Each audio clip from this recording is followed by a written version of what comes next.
बाबुल की दुआएं लेती जा, जा तुझे सुखी परिवार मिले।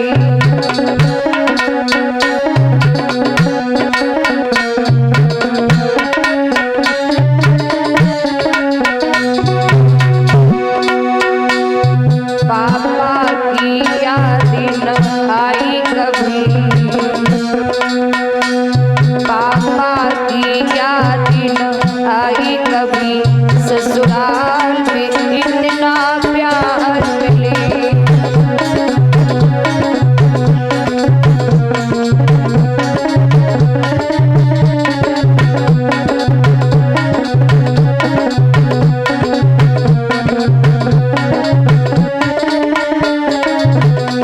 महाराज, एक बेटी को विदा किया जाता है। एक बेटी के दर्द को वही लोग समझ सकते हैं जिन्होंने एक बेटी के पीले हाथ कर लिए होंगे। महाराज, एक घर में एक बेटी की शादी हो, एक कन्या की शादी हो, तो सबसे ज्यादा बेटी की शादी में उस घर में कौन रोता है? कौन रोता है? भैया। उस भैया से पूछा जाए कि भाई तू क्यों रो रहा है? जब तक वो बहन घर में रही तब तक तूने उसे चैन से रहने नहीं दिया।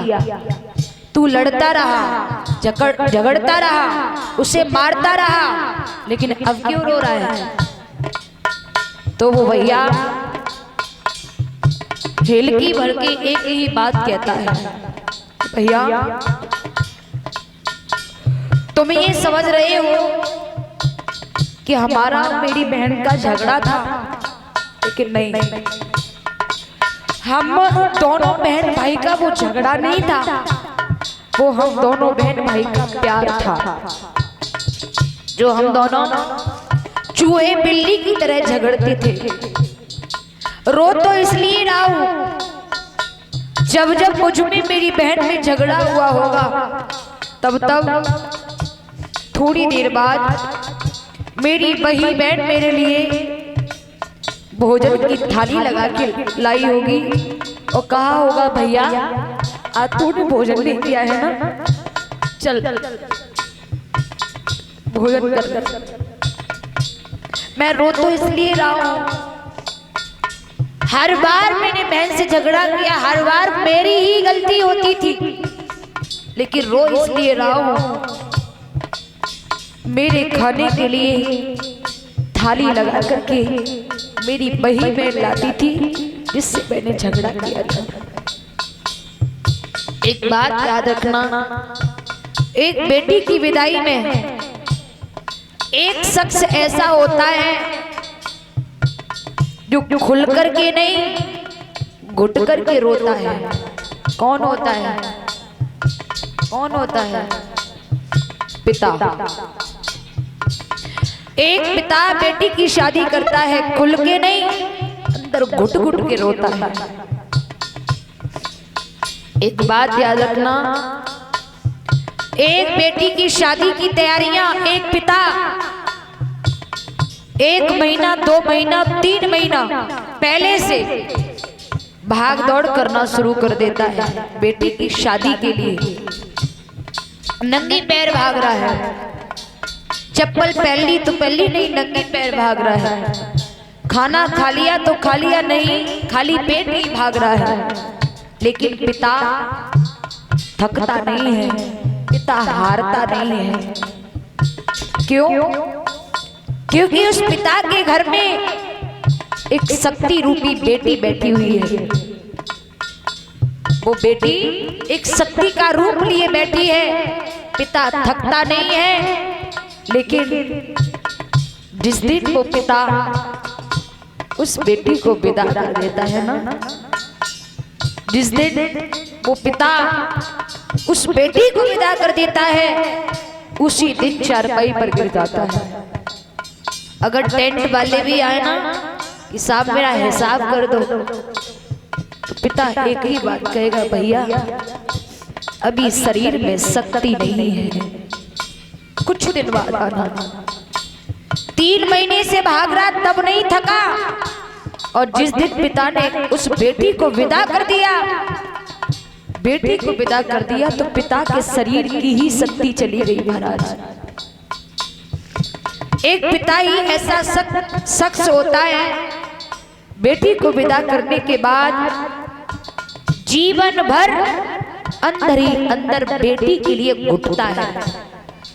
एक पिता ही ऐसा शख्स होता है।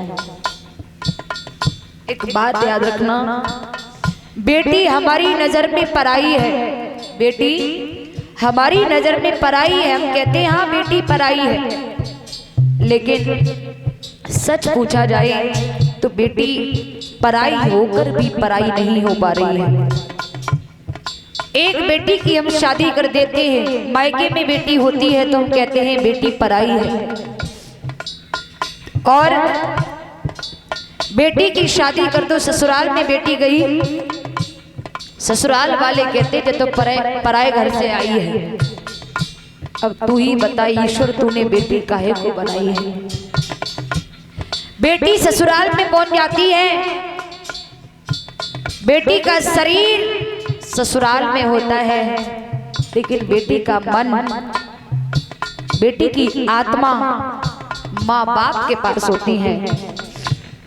मेरी माँ ने भोजन किया होगा या नहीं, मेरे बूढ़े पिता ने भोजन किया होगा या नहीं, मेरे भैया मेरी भाभी मेरे माता पिता को, मेरे बूढ़े माँ बाप को भोजन बना के देती होगी या नहीं, या मेरी बूढ़ी माँ ही अपने हाथों से भोजन बना के खाती होगी। ये होती है बेटी। महाराज बेटी पराई होकर भी पराई नहीं होती है, याद रखना। देवक ने बेटी को सीने से लगाया और फूट फूट करके रोए। एक बात कही, बेटा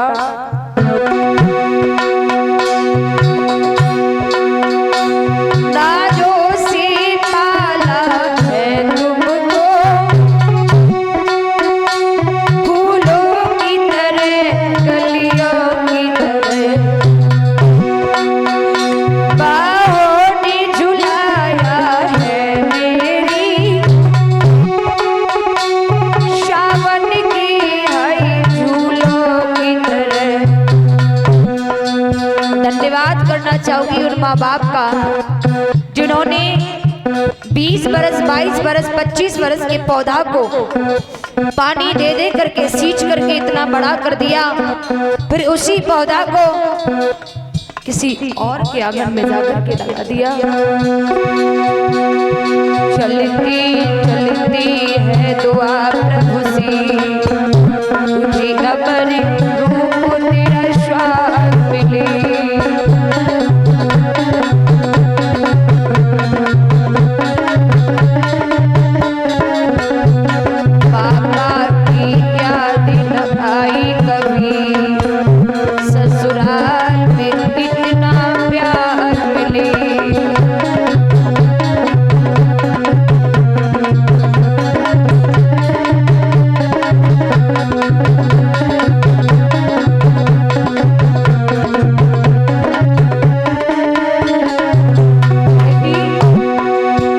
जिस घर से बने भाग्य